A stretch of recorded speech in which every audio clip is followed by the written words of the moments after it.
And this is where I hear the most common argument in defense of sort of American disengagement.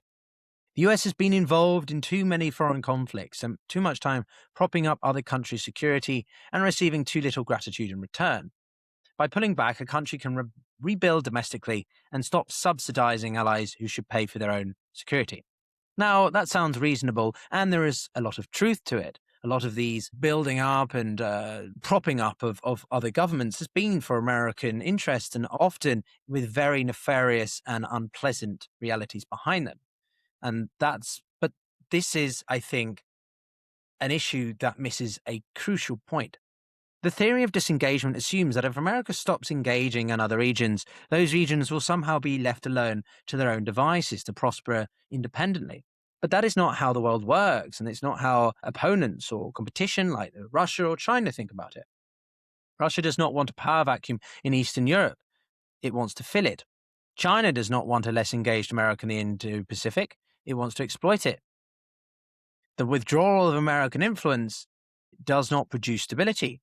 It produces a competition to fill the space left by the US. And this is the part of disengagement that advocates consistently miss.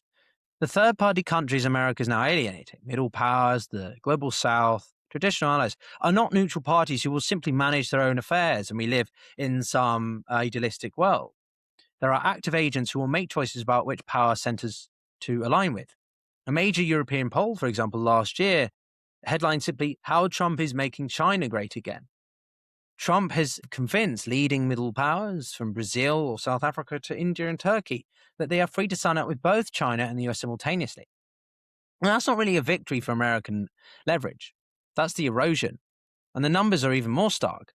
America is now ranked the fifth most disliked country across 85 nations that were asked, more disliked than Russia or China. In soft power, America has recorded its steepest decline of all 193 nation brands, now standing less than 1.5 points ahead of China.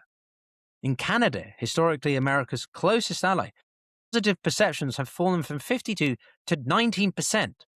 And in France, 73% of the population now believes America is no longer an ally. And France was America's first ally. So these are not abstract metrics. Make it harder to build coalitions, harder to enforce sanctions, harder to coordinate responses to Russia's actions over Ukraine, Chinese territorial intentions, Iran's actions across the Middle East, or even perhaps Israel's as well. And right now, more countries are choosing to work around it than at any other point since World War II. Which brings us back to NATO.